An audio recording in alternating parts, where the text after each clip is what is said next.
알페와 및 알페오의 아들 야고보, 셀롯인 시몬, 야고보의 아들 유다가 다 거기 있어 여자들과 예수의 어머니 마리아와 예수의 아우들과 더불어 마음을 같이하여 오로지 기도에 힘쓰더라. 모인 무리의 수가 약 120명이나 되더라. 그때 베드로가 그 형제들 가운데 일어서서 이르되, 형제들아, 성령이 다윗의 집을 통하여 예수 잡는 자들의 길잡이가 된 유다를 가리켜 미리 말씀하신 성경이 응하였으니 마땅하도다. 이 사람은 본래 우리 수 가운데 참여하여 이 직무의 한 부분을 맡았던 자라. 이 사람이 불의의 삭스로 밭을 사고 그의 몸이 곤두박질하여 배가 터져 창자가 다 흘러나온지라. 이 일이 예루살렘에 사는 모든 사람에게 알리어져 그들의 말로는 그 밭을 아겔다마라 하니 이는 피밭이라는 뜻이라. 시편에 기록하였으되 그의 거처를 황폐하게 하시며 거기 거하는 자가 없게 하소서 하였고, 또 일렀으되 그의 직분을 타인이 취하게 하소서 하였도다.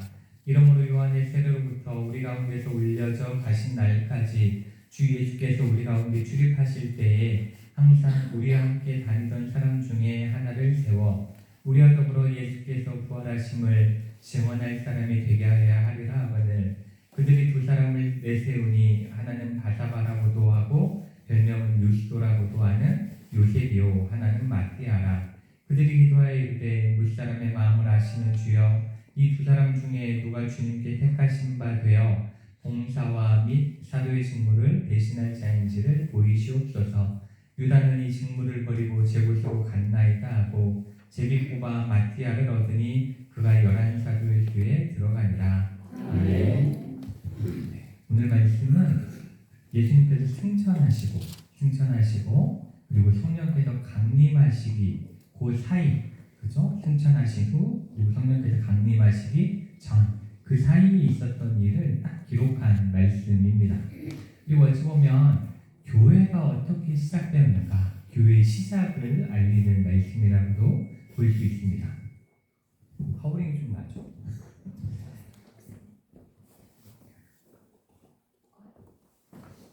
그래서 저는 오늘 이 본문을 통해서 교회란 무엇일까에 대해서 한번 말씀을 나누고자 하고, 또 교회는 어떻게 이루어지는가에 대해서 간단하게 말씀을 좀 나누려고 합니다.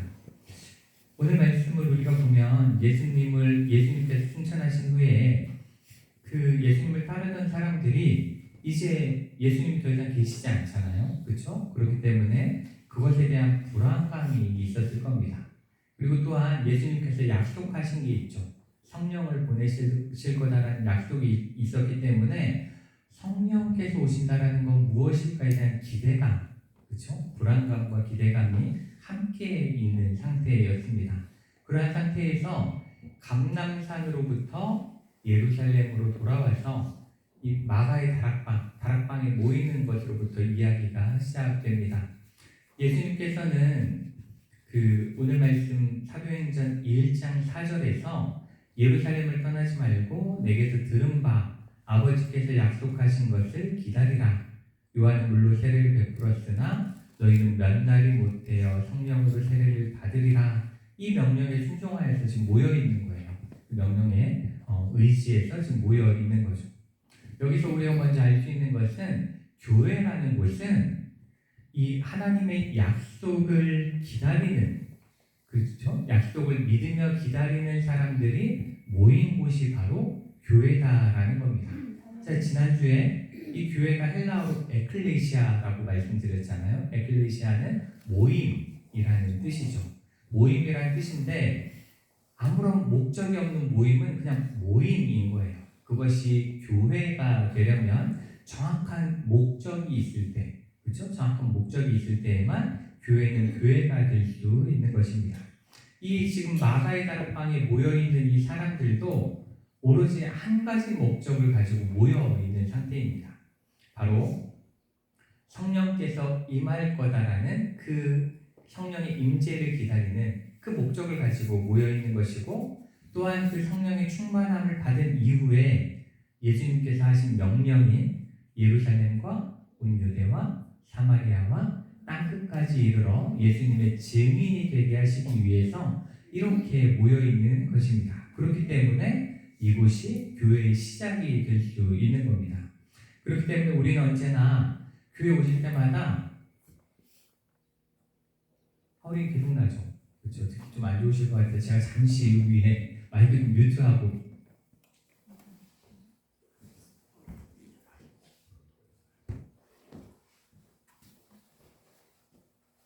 네, 하울이 되게 듣기가 안 좋아요.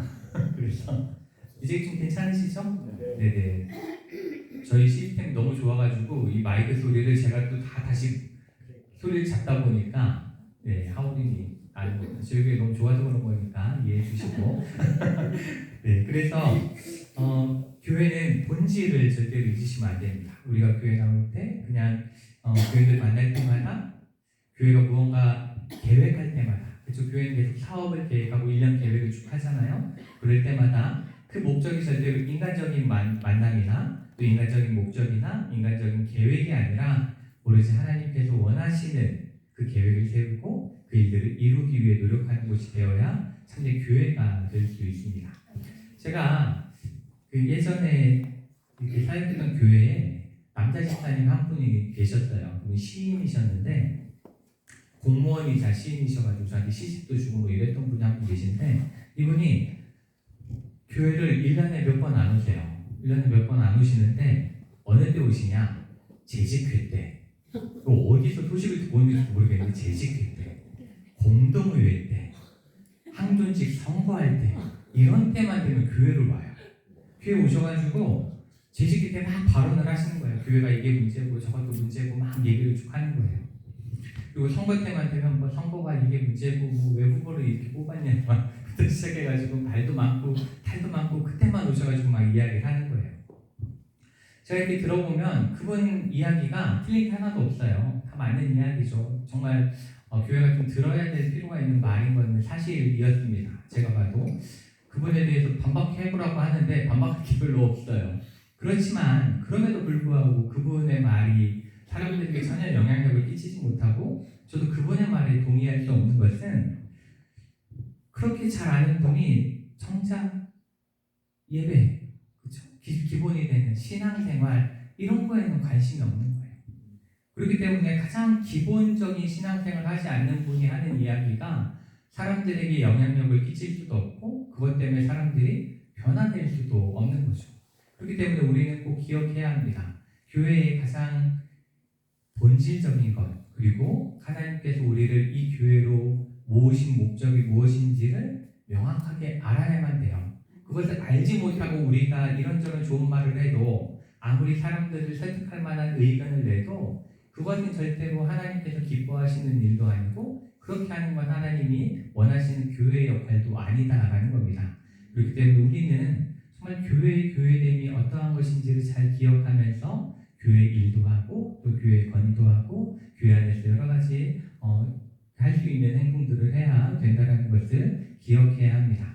그리고 또한 우리가 다시 한 말씀으로 돌아와서 이 사람들이 함께 모여서 이 교회됨을 이루기 위해서 그럼 무엇을 했는가에 대해서 생각을 해봐야 되는데 14절 말씀 우리 오늘 읽은 14절 말씀의 하반절을 보시면 그 사람들이 모인 다음에 무엇을 했는지가 명확하게 이야기하고 있는데 더불어 마음을 같이하여 오로지 기도에 힘쓰더라 이렇게 말씀하고 있습니다. 더불어 마음을 같이했다 이렇게 이야기하고 있습니다. 요즘 제가 좀 예민한 성격일 수도 있지만 이렇게 함부로 쓸 수 없는 말들이 좀 있어요. 예를 들어 요한계시록에 대한 이야기를 많이 하면 사람들이 뭐라고 생각을 하냐면 저 사람 신천지구나 라고 생각을 해요. 그런 오해를 하는 경우들이 있습니다. 이 더불어라는 말을 많이 쓰면 야당이구나 이런 생각을 할 수 있어요. 그래서 오해가 없도록 저는 성경에 써있는 것만 읽었다는 거. 저 오늘 솔직히 성경 설교 제목을 더불어 마음을 같이하여라고 지려고 했는데 이 선거철에 오해를 살 수 있겠더라고. 그래서 제가 그냥 마음을 같이하여 이렇게 썼는데 제가 쓴 것은 절대로 특정 정당을 지지하는 것이 아니라 성경에 쓰여져 있는 말을 하는 거라는 거 우리 꼭 기억을 해주셨으면 감사하겠습니다. 네. 어쨌든 이렇게 더불어 마음을 같이 하여 오롯이 기도에 힘썼다 이렇게 말씀하고 있는데 오늘 말씀 속에 모인 사람들 우리가 보면은 뭐라고 표현하고 있냐면 먼저 예수님의 11제자 그렇죠? 그 다음에 여자들 그리고 예수의 어머니 마리아와 예수의 아우들이 모였다 이렇게 설명을 하고 있어요. 모인 사람들을 소개하고 있는데 어찌 보면 우리가 이렇게 얼핏 보기에 이 모임은 정말 대단해 보이죠. 그렇죠? 대단해 보이는 사람들이 모인 겁니다. 예수님의 제자들 그리고 여자들은 뭐예요? 예수님을 가장 열심히 따랐고 부활의 증인이 됐던 사람들입니다. 그리고 예수님의 가족들 이러한 사람들을 보면은 이렇게 대단한 사람들이 모였으니까 성령이 임재도 했고 또 초대교회가 이렇게 힘있게 시작할 수 있었을 거야 라고 우리는 생각할 수 있습니다. 그냥 이 멤버만 보면 그러한 생각이 들 수 있고 교회 안에 이런 사람들만 가득하면 교회는 정말 굳이 말 안 해도 막 저절로 막 부흥이 될 것 같다는 그러한 생각이 들기도 합니다. 그렇지만 이 사람들은 그런 사람들이 아니에요. 그렇죠? 11명의 제자는 어땠어요? 한 번도 예수님의 말씀을 제대로 이해하지도 못했고 예수님께서 십자가를 지러 가신다고 그러는데도 자기들끼리 누가 우편에 설지 누가 좌편에 설지 이런 것들만 이해하게 하던 사람들이었습니다. 또 베드로는 예수님을 3번 부인했지만 다른 제자들은 3번 부인할 시간조차 없었어요. 왜냐하면 마태복음 26장 56절에 뭐라고 되어 있냐면 예수님께서 잡히시자 제자들이 다 예수를 버리고 도망하니라 이렇게 말씀하고 있죠. 그러니까 부인한 베드로는 그래도 나은 거예요. 그 전에 다 도망갔으니까. 그렇죠? 차라리 나은 사람이 베드로일 정도로 그런 것이 제자들이었습니다. 여자들은 믿음도 좋고 예수님을 끝까지 따랐고 십자가에 달리셨을 때에도 마지막까지 함께했고 부활의 첫 증인이 되기도 했지만 어쩔 수 없는 그 당시의 신분적인 한계 여자다라는 명확한 한계 안에 갇혀 있었죠. 그래서 오늘 이 말씀에서도 보시면 따르게 소개하지 않아요. 여자들이 꽤 많거든요. 그래서 막달라 마리아도 있고 살로메도 있고 이렇게 많은데 그냥 여자들과 이렇게만 표현하고 있어요. 한계가 명확했던 사람들이었다라는 거죠. 또한 예수님의 어머니 마리아, 예수의 아우들 그러면 대단한 것 같지만 복음서 그러니까 이 성경을 우리가 쭉 읽어보면 예수님의 아우들은 한 번도 예수님을 메시아로 인정한 적이 없던 사람들입니다.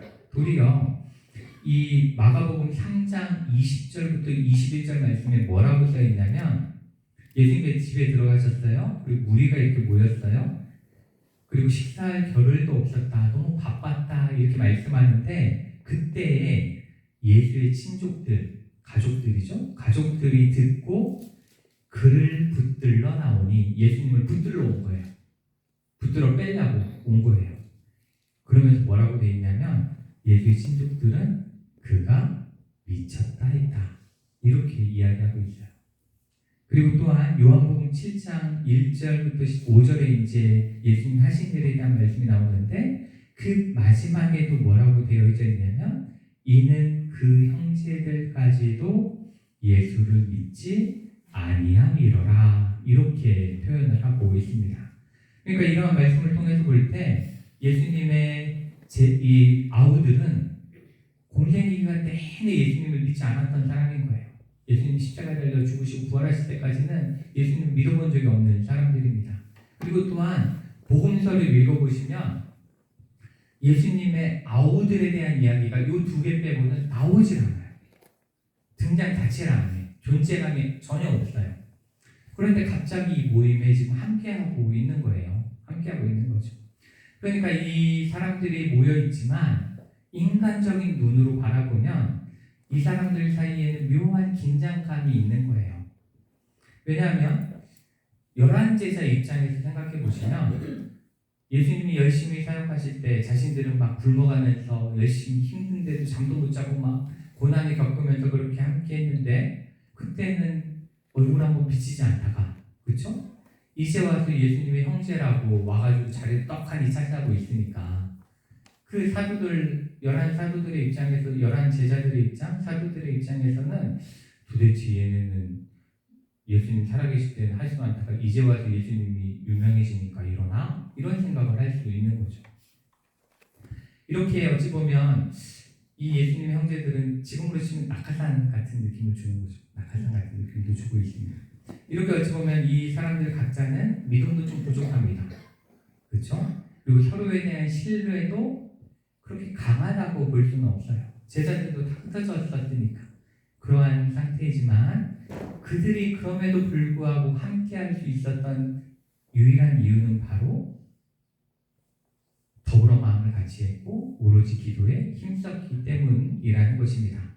그들은 더불어 마음을 같이 했습니다. 더불어 마음을 같이 했다는 게 뭐냐면 하나님께서 하실 일들을 기대했다라는 거죠. 그리고 예수님께서 한 목적으로 부르셨다는 것을 알았기 때문에 그 목적만 바라본 거예요. 사람을 보지 않고 목적만 바라보게 된 거죠. 그리고 또한 다른 이들의 약한 부분을 신경 쓸 일이 없었던 겁니다. 그들의 과거도 의미가 없었고 그들의 부족한 부분들도 신경 쓸 일이 없었던 겁니다. 오로지 예수님께서 하신 말씀 그 자체, 예수님께서 부탁하신 명령만 붙잡고 하나 되는 교회가 되기 위해서 더불어 마음을 같이 했다라고 말씀하고 있습니다. 그리고 또한 그들은 오로지 기도에 힘썼습니다. 이렇게 오로지 기도에 힘썼다라는 것은 자신들의 힘으로는 예수님께서 원하시는 교회를 이룰 수 없다라는 것을 인정했다라는 겁니다. 그렇기 때문에 그들은 예수님께 하나님께 도와달라고 부르짖는 것밖에는 할 수 있는 게 없었습니다. 그래서 오로지 기도에 힘썼고 그리고 그들이 굉장히 불안했지만 그렇죠. 예수님도 안 계시고 성령님도 임재하지 않은 그 사이이기 때문에 불안했지만 그 모든 것을 이겨나갈 수 있는 유일한 힘은 어디로부터 나온다고 믿었어요? 기도로부터 나온다라고 온전히 믿었기 때문에 그들은 한 마음과 한 뜻으로 오로지 기도에만 힘썼던 것입니다.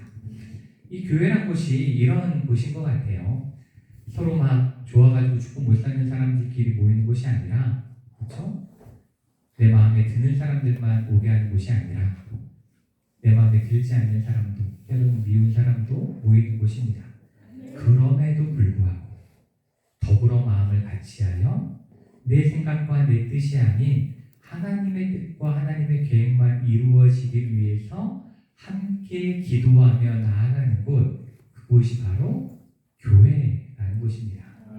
그렇기 때문에 우리는 언제나 더불어 마음을 같이 해야 합니다. 옆에 계신 분들과 마음을 같이 해서 함께 오로지 기도에 힘쓰는 그러한 교회가 될 때에 우리는 참된 교회가 될 것입니다. 그리고 또한 오늘 말씀에서 마지막으로 생각해 볼 수 있는 것은 이 교회가 기도하면서 또한 했던 마지막 행동이 뭐냐면 바로 부족한 부분을 채우는 일을 했습니다. 이 베드로가 이렇게 기도하는 사람들 사이에서 일어나서 이렇게 말씀을 시작합니다. 시편 69편의 말씀과 시편 109편의 말씀을 인용해서 가룟 유다는 성경에 예언한 대로 예수님을 팔고 그에 대한 대가로 죽임을 당했고 그리고 그 자리를 채우도록 하는 게 하나님의 뜻이다라는 설교를 해요. 하나님의 뜻이다라는 설교를 하게 되는데 이게 예수님의 제자들은 12명이었죠. 그렇지만 가룟 유다 1명 빠졌습니다. 근데 우리의 생각에는 12이나 11이나 뭐 한 명 차이니까 크게 뭐 문제되지 않을 것처럼 보일 수 있지만 성경에서 12라는 숫자는 온전함, 완전함을 뜻하는 숫자입니다. 11이 되면 불완전한 거예요. 완전하지 않은 거죠. 그렇기 때문에 12이라는 숫자가 찬다라는 건 그냥 한 명이 더해진다라는 의미가 아니라 교회가 하나님의 온전한 공동체로 이제 선다라는 의미를 담고 있는 거예요. 그 의미를 담고 있기 때문에 교회가 하나님 앞에서 온전한 교회가 되기 위해서 그 자리를 채우는 일을 했다라는 겁니다. 그런데 이제 그 일을 뭐 아무나 그 중에 제일 유명한 사람 세운 게 아니라 조건이 있었습니다. 조건이 있었는데 하나님께서 원하시는 사람은 어떤 사람이냐면 이 21절과 22절, 오늘 읽은 21절과 22절 말씀을 이렇게 표현해요. 요한의 세례로부터 우리 가운데서 올려져 가신 날까지, 공생의 시작 때부터 승천 때까지 주 예수께서 우리 가운데 출입하실 때에 항상 우리와 함께 다니던 사람 중에 하나, 예수님과 모든 시간을 함께 했던 사람 중에 하나를 세워서 우리와 더불어 예수께서 부활하심을 증언할 사람이 되게 하려 하리라. 이러면서 그 조건에 맞는 사람을 이야기하고 있습니다. 그리고 이제 맞는 사람이 두 명이 있었어요. 두 명인데 한 명은 바사바라고도 하고 별명은 요스도라고 하는 요셉, 다른 하나는 마띠아였습니다. 두 명의 사람들이 있었는데 120명이 모여 있으니까 투표를 해서 많이 나온 사람이 되면 좋겠다라고 생각할 수 있지만, 그게 민주적이라고 생각할 수 있지만 그렇게 뽑지 않았죠. 그들은 어떻게 뽑았냐면 오로지 기도로 처음에 뽑을 준비를 하게 됩니다. 기도했습니다. 그 다음에 제비를 뽑게 됩니다. 근데 이 제비를 뽑는다는 게 그냥 운을 뽑는 게 아니에요. 그렇죠? 운을 뽑는 게 아니라 하나님 앞에 온전히 기도하고 그 가운데 하나님께서 선택해 주시기를 맡기는 그러한 믿음의 표현으로 우리가 바라봐야 합니다. 그렇게 모든 것들을 하나님께 맡기고 그렇게 선택된 사람으로 빈자리를 채우게 되는, 그래서 온전함을 이루게 되는 그러한 일을 하게 되는데, 이 부분에서 우리가 좀 생각해 봐야 되는 것은, 교회라는 곳은 온전함을 이루기 위해서 부족한 부분들을 일꾼으로 채우는 역할이 굉장히 중요하다라는 거예요. 한 분 한 분 중요한 자리마다 사람들이 세워지고 또 그분을 통해서 그 자리가 온전해지고, 그래서 완전한 교회로서 하나님을 예배하고 하나님의 일들을 감당하는 게 어찌 보면 교회의 굉장히 중요한 사역 중에 하나다라는 것을 우리가 이 말씀 속에서 볼 수 있습니다. 제가 계속 기도하는 기도의 제목 중에 하나가 있는데, 그것은 우리 성도님들이 하나님께서 기뻐하시는 자리에서, 정말 하나님께서 바라시는 그 자리, 선택하신 그 자리에서 봉사할 수 있었으면 좋겠다라는 게 제 기도의 제목입니다. 제가 그분의 달란트를 알아볼 수 있는 눈을 좀 주셔서 그분을 잘 세울 수 있도록 그러한 능력을 좀 주셨으면 좋겠다, 이렇게 기도를 하고, 그래서 그 자리가 채워짐으로써 맡으신 분들이 그 자신의 사역을 통해서 다른 사람에게도 은혜를 끼치고 또 그 일을 통해서 자신도 은혜를 받게 되는 그러한 교회가 됐으면 좋겠다라는 게 제가 바라는 것인데, 저는 우리 교회가 그런 부분들을 조금씩 해나가고 있다라고 생각하고 있습니다. 우리가 부족한 부분을 채워나가고 있다고 생각하고 있는데, 주일에 여러분들이 이제 교회에 오시면 가장 먼저 여러분들을 오시면 맞아주시는 분이 계시죠. 그렇죠? 이제 우리 오기옥 집사님께서 주보를 들고 이렇게 주보를 한 분 한 분 이렇게 나눠주시면서 인사를 하는데, 제가 부탁을 드렸어요. 너무 잘 하실 것 같고 너무 잘 어울릴 것 같아가지고 제가 부탁을 드려서 그 일을 열심히 하시느라고 오늘 놀러도 안 가고 그 맡겨진 사명을 감당하기 위해 오셨는데, 저는 이렇게 오기옥 집사님을 이렇게 들어오시면 이렇게 맞을 때 저도 이렇게 오기옥 집사님의 주보를 받고 이렇게 들어오는데, 그럴 때마다 예배에 들어오기 전부터 저는 은혜를 받으며 들어옵니다. 그래서 마음이 이렇게 열린 상태로 예배에 들어오다 보니까 예배가 더 은혜로운 것 같아요. 그렇게 우리 마음을 열어주는 역할을 하고 있는 것 같아서 너무 감사하다라는 생각을 하게 됩니다. 또 우리 찬양대를 보면 정말 그 준비하는 과정이 쉽지 않습니다. 저도 그 청년 때까지 찬양대로 봉사를 하고 이렇게 했었지만, 저희들 찬양대도 굉장히 어렵습니다. 왜냐하면 주일에 주방봉사도 저희는 있잖아요. 주방봉사도 찬양대와 겹쳐서 하는 때도 있고, 그런데 다른 누구보다도 일찍 오셔가지고 주방 준비를 해놓고 또 옮겨서 찬양 준비를 하시고 또 이곳에 오셔서 또 이렇게 찬양으로 영광을 올려드리고, 이러한 것들을 볼 때마다 너무 그 노력하고 열심히 준비하는 모습을 통해서 또 드려진 찬양을 통해서 하나님이 영광을 받으실 것이다, 이렇게 저는 항상 확신을 합니다. 그리고 제가 한 가지 기도하는 것은 지휘자가 좀 계시면 좋겠다 라는 기도의 제목은 있습니다. 왜냐하면 이 함께 한다라는 건 누군가가 이렇게 지휘를 해줘야 아름답게 균형이 맞아가는데, 그것들이 이제 쉽지 않으니까, 그래서 지휘자가 있었으면 좋겠다라는 기도의 기도의 제목을 갖고 있지만 그러한 찬양을 통해서 영광을 올려드리는 우리 찬양대에 너무나 감사하고 이러한 자리들을 채워주시는 분들께 얼마나 하나님께서 기뻐하실까를 생각하게 됩니다.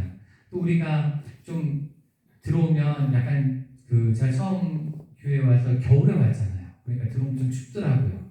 추웠는데 이렇게 따뜻한 꽃을 항상 이렇게 이 관계상에 준비를 해주셔가지고 뭔가 화사함과 그렇죠? 따뜻함을 주셔서 너무나 감사하고 그것들을 통해서 우리가 교회 오시면 예배 끝나면 또 사진도 막 찍어서 이렇게 가져가시고 하실 정도로 아름답게 이 자리들을 채워주시는 것도 너무 감사하다라고 생각을 합니다. 그리고 식당을 이렇게 가보시면 식당으로 교육관으로 이렇게 들어가실 때 앞쪽에 점점 꽃과 화단이 이렇게 가꾸어지는 것을 볼 수 있습니다.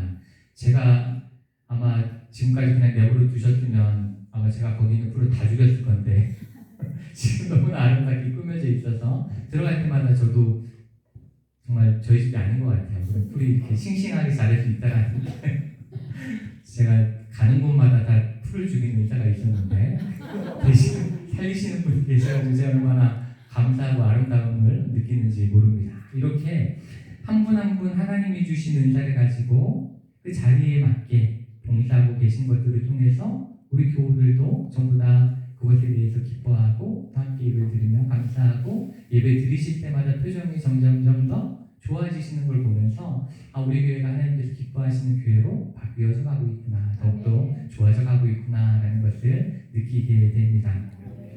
그러니 우리는 언제나 기도하셔야 됩니다. 우리 교회 안에 좋은 일꾼들이 잘 세워지게 하시고 하나님께서 일할 수 있는 힘을 주시고 그래서 우리 교회가 아름답게 바뀌어 나가게 해달라고 기도하신 저 여러분 되시기를 원합니다.